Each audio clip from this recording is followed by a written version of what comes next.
Hi, everyone. Hi there. My name is Ina Paricio. I'm a marketing manager here at EDB. I will be your host today for our webinar Replication Performance and Why It Matters.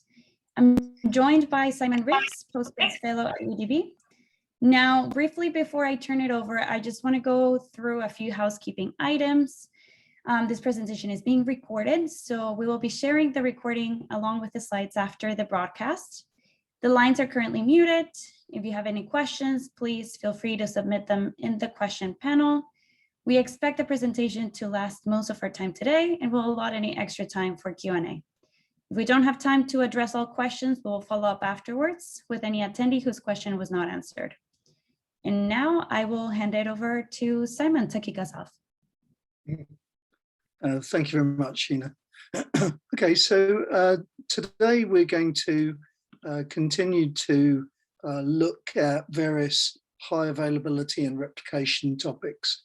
And the topic that I've looked at today is replication performance, and to explain why it matters. And perhaps we're going to talk more about the why than actually replication performance itself in terms of measurements and benchmarks.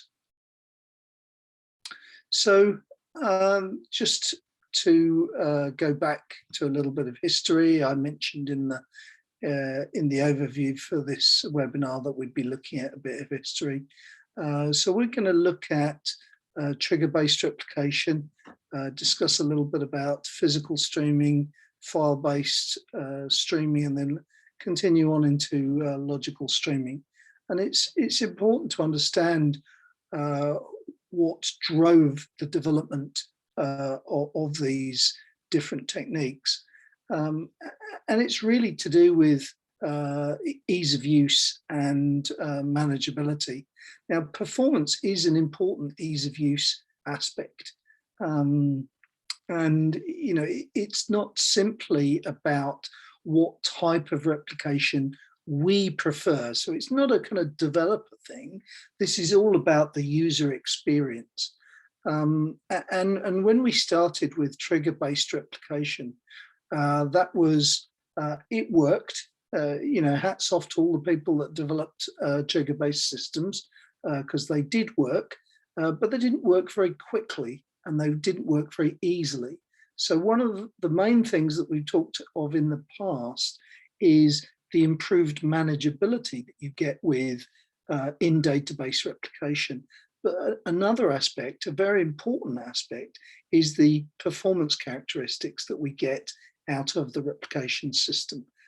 And trigger-based systems, unfortunately, are left standing way behind everything else in terms of performance as well as manageability. And regrettably, that really sort of leaves them in the dust with regards to you know, the future of replication. So I'm going to explain more about that and go into some of the details, and just so that you're aware of why that is. So you know, let's look at why does it matter how fast replication is. And really, if I ask that question, then I need to widen that question and say, well, why does it matter how fast any form of persistence is? And it's really to do with the level of robustness and high availability that you want in your applications. The more robustness that you have, the greater the cost in performance. And obviously, it would be absolutely wonderful if there was a high availability technology that speeded things up, but it never works that way. And as a result, all of the robustness features that we've added do simply slow things down. And the critical aspect to think about with regards to replication is if you've got two nodes in your system, if there's data coming into one of the nodes and then you're streaming it to the other node, then both of those connections need to work at the same speed. You can't stream data into one node and then very slowly stream it to the other. it's not going to work as a form of replication. Replication needs to keep up, okay, because otherwise there'll be a replication lag, and that replication lag leads to data loss at time of failover. So the why is quite clear to understand, but what I'm going to do is explain that multiple times in different ways across the presentation. So what I'd like to do is start by looking at synchronous commit, which is a parameter. It's actually a user settable parameter, which allows applications to control the level of performance and robustness that they experience in their applications.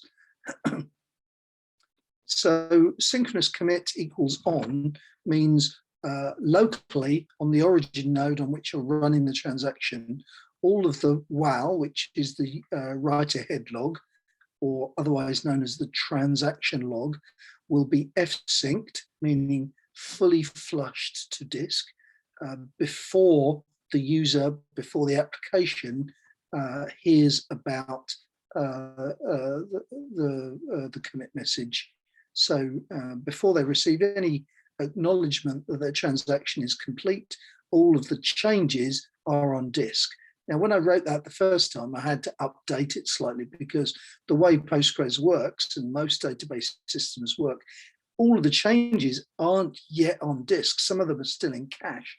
But the important thing is the transaction log, which is a condensed form of the changes, is actually written to disk. And that's what makes a commit durable. Now, durable is the D in ACID. So it's one of the very important pillars of database technology. So synchronous commit equals on is the default. So when you issue a commit, we wait a little while for all of that transaction log to go to disk, and then we reply to the user. Now, another thing that you can ask for with synchronous commit is you can turn it off completely. Synchronous commit equals off means report commit to the user, to the application, before the changes have gone to disk. So don't wait at all. And that's also known as asynchronous commit. Now, for short transactions, doing that can be significantly faster, but that really does depend on your disk technology. With the latest SSD disks, there might not actually be a significant difference at all, depending on what you personally consider to be significant. So it might not be worth doing, but that really depends on your hardware environment. And obviously, even if you're in the cloud, you still have hardware considerations because you have to work out how much I/O you've purchased in the cloud, or so that this is still a consideration even when operating in a cloud. Now, if you use this setting, then commits may be lost if the server crashes. Now, that may or may not be of concern to you, but that's the trade-off that you have to consider when you're deciding whether to use this option or not. So those are the two local versions of that setting, but there's another setting that we begin to understand, which is synchronous replication. And with synchronous replication, we first have to set the synchronous standby names parameter, but I'm not going to mention that anymore in this context because it's a bit too confusing. I'm not describing the configuration, I'm talking about performance. So if we set remote apply, what that means is we're going to wait for the transaction commit to be sent to the other servers and then applied to the other servers. Now, obviously, if you specify this has to be applied on 5 different other servers, then it's going to take potentially the longest amount of time for those 5 servers to come back to you. So, that time in which you wait can actually increase more and more depending on how many copies you request. And what that means then is that your transactions will wait a long time at commit before they come back to you. Now, again, how long is a long time? Well, it really depends on the distance between the servers, and that's really only something that you can measure. You know, if anybody's got any documentation on that, then I wouldn't rely on it. I would just simply measure what the latency is of your transactions in that situation. Now, what happens during the wait is interesting, because the session connection that you have becomes idle, and it just simply waits for a response from the other server. And what that that's the main cause of the loss of latency. It's simply waiting for the round trip to the other server and then back again. But what also can happen is that you can get a loss of throughput, because if you've got an application that's using 10 sessions, when all of those sessions are idle, you then don't have any more sessions to use for your application. So what you probably need to do is increase the number of sessions that your application uses in order to get the same throughput of transactions per second. So synchronous replication doesn't stop you getting the same throughput, but it definitely slows down the latency of each individual transaction. Now, one thing that is also important about synchronous replication is that it restricts transactions on the origin node from going too fast for the standby nodes. It causes them to be in absolute lockstep. So if the origin tries to conduct more transactions, then the standby nodes slow that down and ensure that the origin never gets ahead of itself. So in one sense, it slows down the application, but in another sense, that's actually a very good thing, because it means you don't get a burst of activity as you get with asynchronous. But we'll come on to that in a minute. So there's another setting that you can use for synchronous replication called remote write. Now, this is synchronous still, in the sense that we send the changes to the remote nodes, but we don't wait for those changes to be applied. We just simply wait for them to be written. And as a result, it's slightly faster latency wise, but also it means that the things that sometimes slow down the apply processes don't affect the response to the origin. And as a result, you typically will get more consistent, faster and more consistent replication lag when using remote write. So that's one of the recommendations, is to use remote write for your synchronous workloads. Now, that does mean that the changes aren't yet visible on the standby nodes by the time that you get a reply. But there's a short delay, and that may or might not be a problem depending on the way that your application works. But one thing I do need to mention is, and this is particularly important, is that tasks that generate too much transaction log, or WAL, such as create index, alter table, vacuum full, or cluster, can slow down synchronous replication, because they're generating a lot of WAL, and that needs to be sent across to the other servers, and as a result will slow things down. Now, that's one area where logical replication can be better, because all of that WAL doesn't need to be interpreted at all. In most cases, all of these record types can be discarded by logical replication.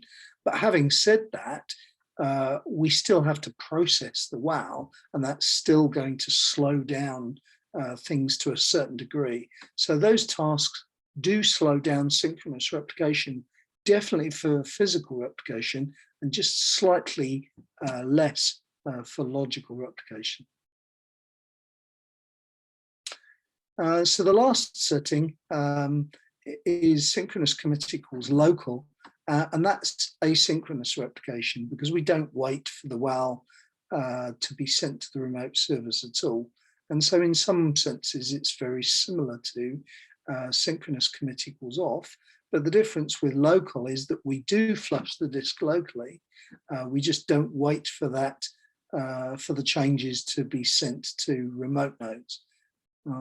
Now, that is faster on the local node, but most importantly, it disconnects the origin node from the standby nodes. And as a result, you can have the origin node processing more transactions than the standby can cope with. And that causes a flood of changes to develop, or a backlog to develop. And that can be a cause of replication lag, okay?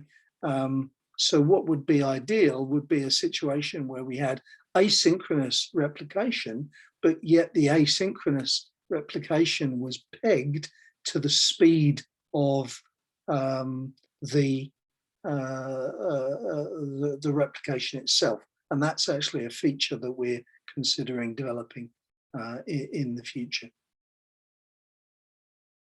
Now, an example of that is if we have a server capable of 100,000 transactions per second, and yet replication is only capable of 25,000 transactions per second, then we can see that if the application exceeds 25,000 transactions per second, then a backlog will begin to develop in the replication.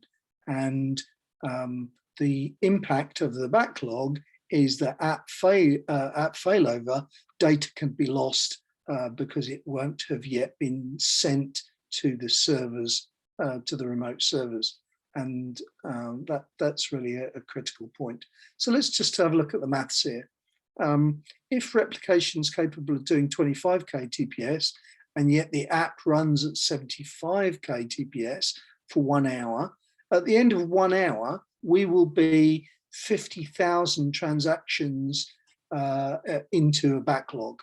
And obviously, if we just shut down everything on the server and wait, it will take 2 hours for that quiet server, in this particular case, to recover all of the rest of those transactions.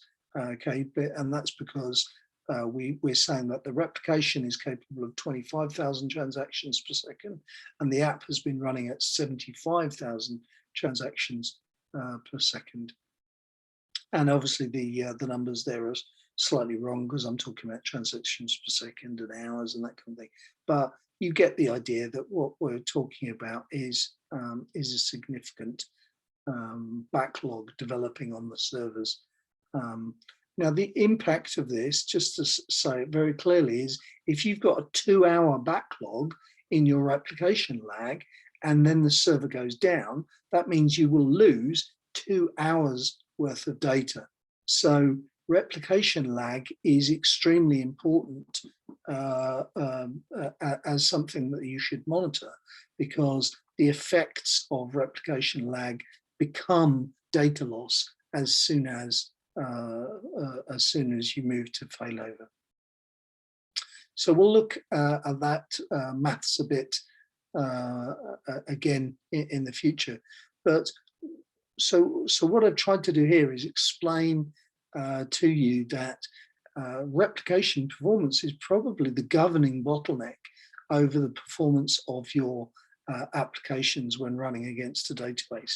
And that's exactly why you need to work out whether you've got sufficient performance in your systems. Now, that doesn't mean that you need to throw everything out the window in order to get higher performance. It just means you need to understand it and manage it. It doesn't mean that you need to strip everything down and cut everything to the bone to get it to work correctly.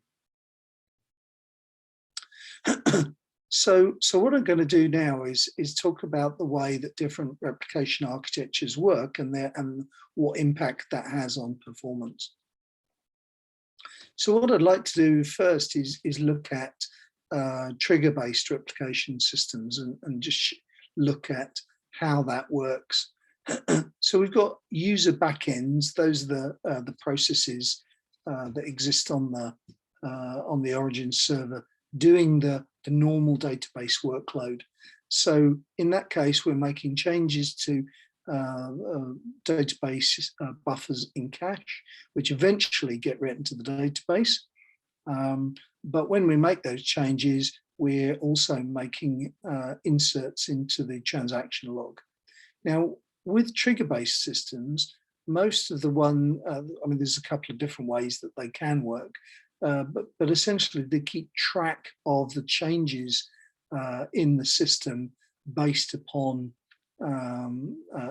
additional tables. And what that means is that when you make writes to your application, we have to make the change to the actual table, but then you also need to make a change to the trigger log table as well. And the way that typically those work is that there's a process that reads the trigger log table and then copies away data based upon the entries in that trigger log table. So some people copy the actual table into the table data into the log table, and some people just have pointers to the specific rows. It doesn't particularly matter because the main overhead is associated with writing the transaction log itself. So there's an overhead in that regard. And as a result of that double write, we see typically trigger-based systems writing 2 to 3 times as much WAL as other systems. And then we send the changes across the link between the two systems, and then we apply the changes on the far side.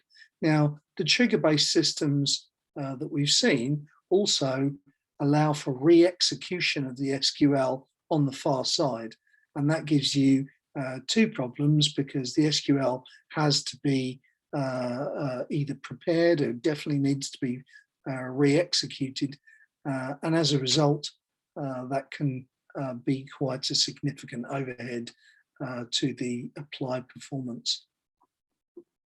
And so overall, trigger-based systems are typically anywhere between twice as slow, and in some cases 5 times slower than physical approaches, and obviously significantly slower than logical systems.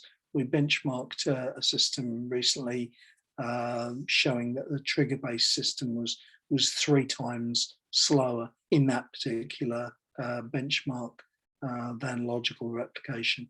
So very significantly slower. Now, physical streaming replication, I'm sure that you're all familiar with the way that works by now. So in physical streaming replication, we're simply shipping the transaction log, or WAL, through the WAL sender process, through the WAL receiver process, and then writing that same data to disk again on the other side. So we're just simply shoveling the data as fast as we can down the pipe. Now that is extremely fast, and then what we do when the data gets to the other side is that we read the transaction log and we apply all of the changes directly to the database. So in terms of the origin, it's very efficient in terms of transaction log, because we're not writing any more data than we otherwise would do. The sending of information across is extremely efficient as well, and the application is also quite optimally efficient, but we'll see there are some difficulties in that as well. Logical streaming replication is very similar in internal architecture, in that the transaction log is only written once on the origin.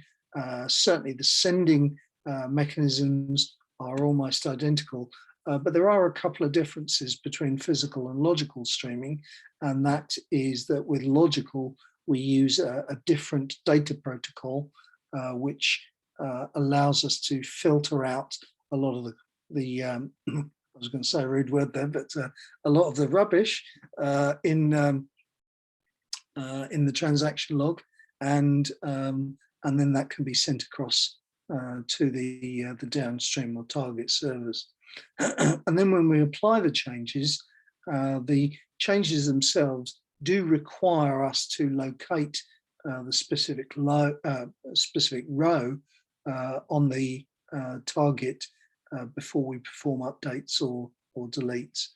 And when we're making inserts, we have to also search into an index before we can make index inserts. So there's a fair amount of searching that needs to go on, and that does mean that logical replication is typically slower on a sort of per unit basis. But that's one of the reasons why systems like BDR use parallel apply technology to gain back some of the performance loss that we get through logical replication. Now, logical replication systems are not themselves slow. What we see is recent benchmarks have shown that we could get well in excess of 25,000 transactions per second on a consistent benchmark.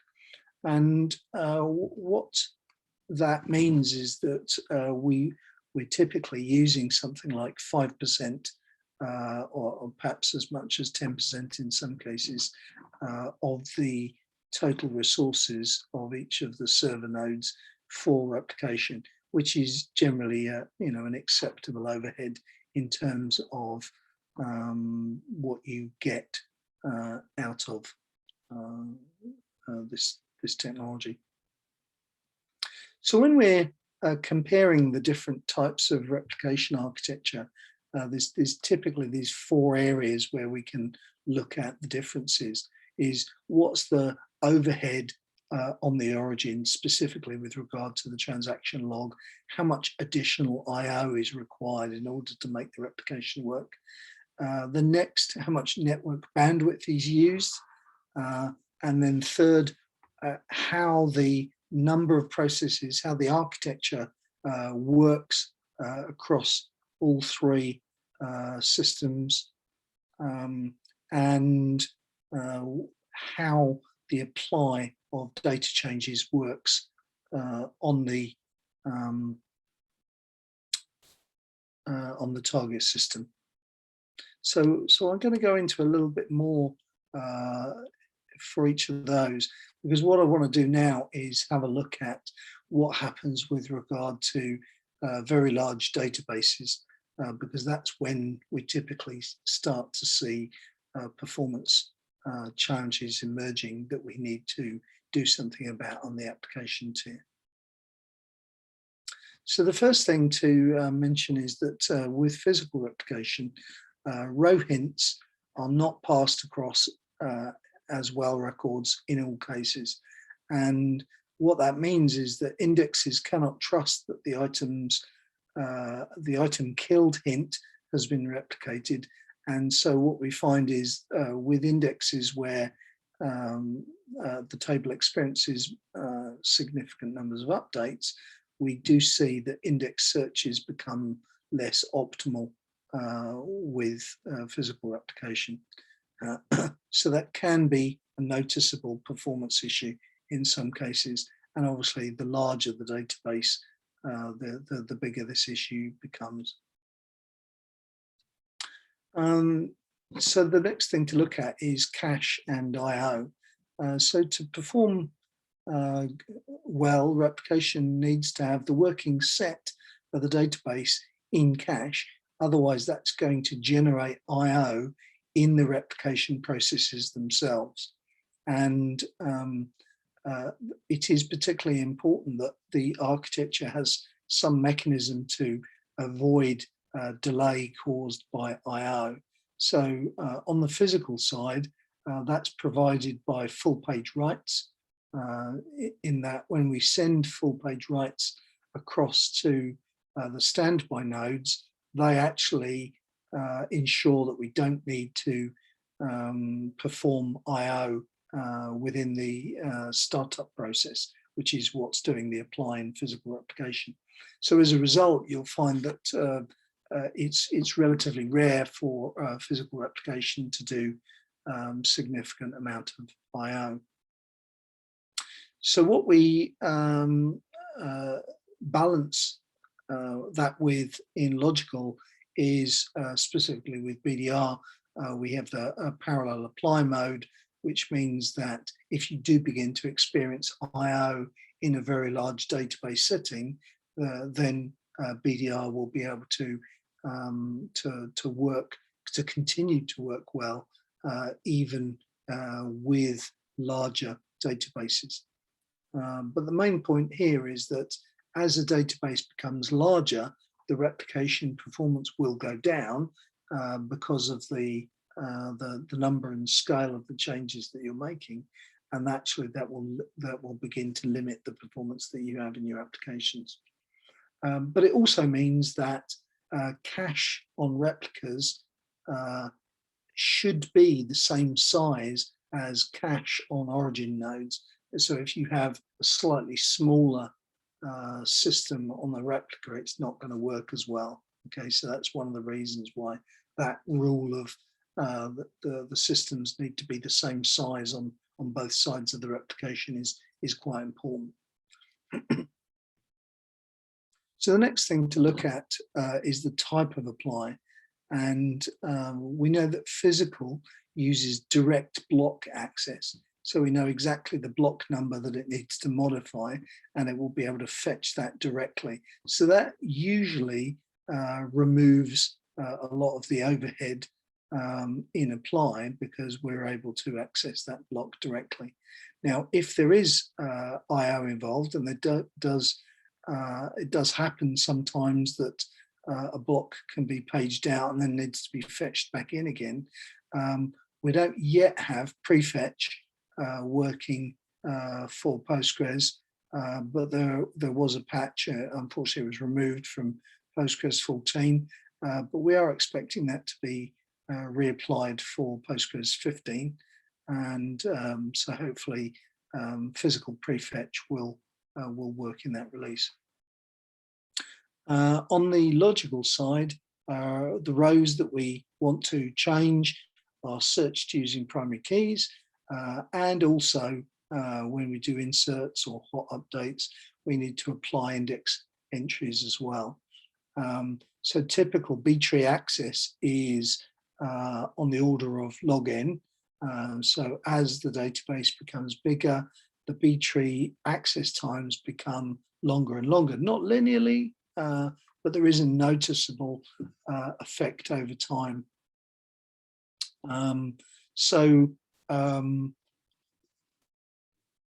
Another approach would be to use hash indexes, and depending on how many overflow pages and exactly what hashing technique you're using, then that actually can be much more of a constant. So in a lot of cases, the access time for a hash index would be less than it would be for B-tree. And that's one of the reasons why hash indexes become important, more important in logical replication than they are in other situations. And that's also really one of the reasons why I'm personally interested in extending the work that's been done by EDB on hash indexes to improve them. So let's go back to the maths of the situation, because we need to understand what's happening in a lot of different cases.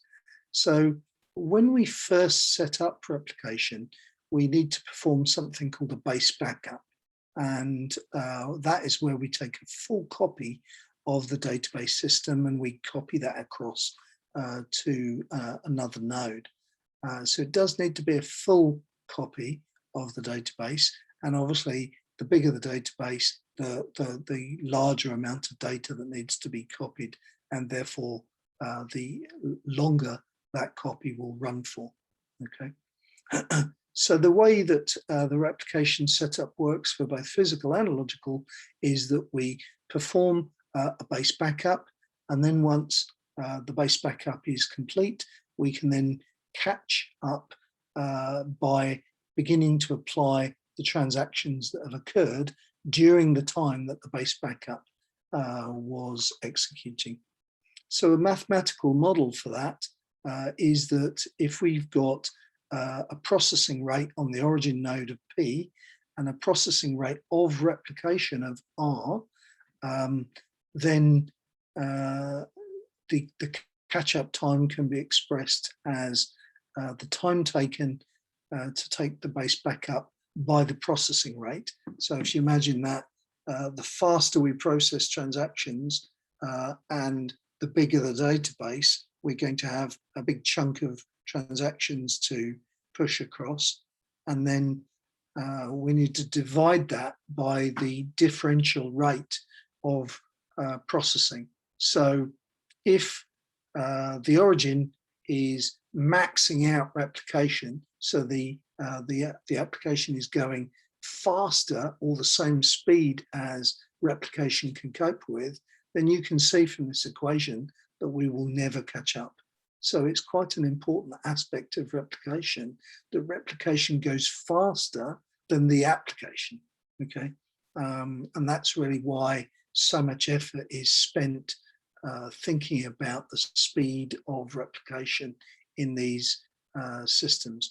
And that's why I've spent the best part of 15 years looking at new technology for replication to speed that up, because it has a direct effect on the amount of data loss. It has a direct effect on the high availability of the systems that we build.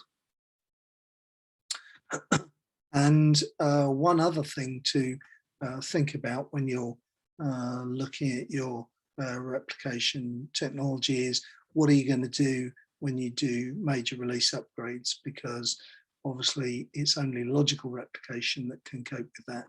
So if you are using physical replication to cope with VLDB high availability, then you've got to think, does that mean that I'll never actually be able to upgrade because I've got no way of switching to another form of technology that will allow me to upgrade? So that's another consideration as well. So coming to the end, some conclusions on what we've been talking about. There's a direct evolutionary path for Postgres replication systems, starting from the early days of replication, which worked in batches, and then we have physical file-based, also batch-based replication. Now, those were, they worked perfectly fine, but they're batch-based, which meant the replication lag that you get on those systems was significantly jittery, in that if you're transferring a batch of data, say every 5 or 10 seconds, then you're typically going to get a replication lag of 5 or 10 seconds.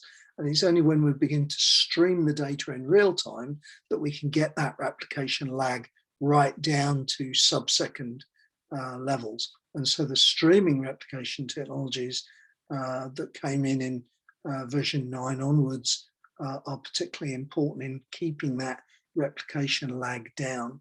And then over time, as we've begun to adopt the logical replication technologies, we can see many of the benefits of that emerging as we get progressively more mature replication systems out there in use. And that's exactly what's happened over this long period of time. So just one diagram that I quite often show is just to mention that the BDR project is continuing to put various contributions back into Postgres core, and that's something that we expect to continue over time. So in version 14, we've got streaming of large in-progress transactions was originally contributed by the BDR team and is now fully within Postgres 14. And I think Amit just recently committed something to allow decoding of two-phase commits as well, which is another important change coming through. So, well, you know, it's clear that this area is continuing to develop in terms of features and facilities, and you can see it's a long-term roadmap that we are addressing, but we are moving steadily forwards on this feature set as we move from version to version. Okay, so thank you very much for listening today. I hope that's answered a few questions, but Ina, if you've got some questions that you might like to ask, or perhaps I can switch to the chat to look at questions and answers.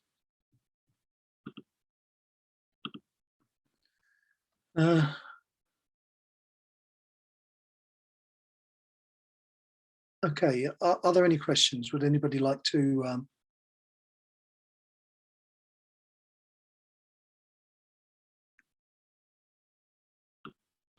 ask any questions of me today?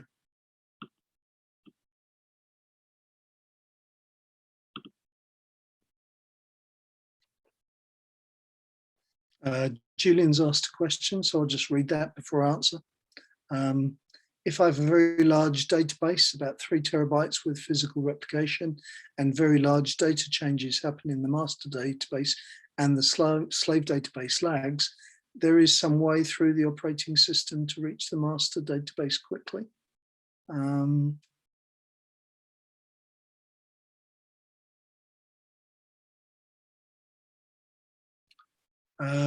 Yeah, don't really understand the question, to be honest. Yeah, at the moment, you have we have some issues where if you run things like create index and alter table and a couple of other things like vacuum fill, then that will cause quite a large overhead on the origin, and that can cause the slave database to lag. But there's not really anything that we can do on the operating system to alter the way that works. I mean, obviously, tuning the parameters on certain file system parameters could well be particularly important in increasing that performance, but they don't have a direct effect on replication. So.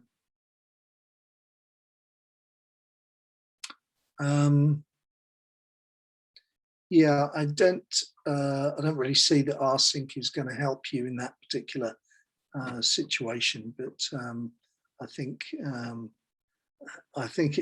it sounds like a longer question that you have there. So perhaps we can take that offline. So, are there any other questions that I can answer fairly straightforwardly?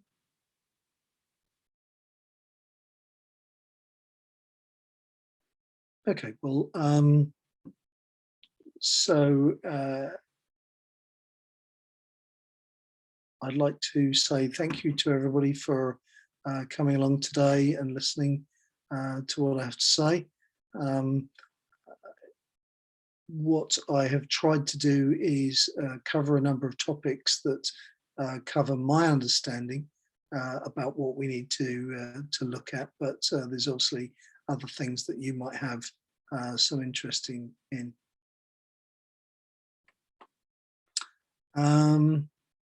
So I think there's a question from a question about load balancing.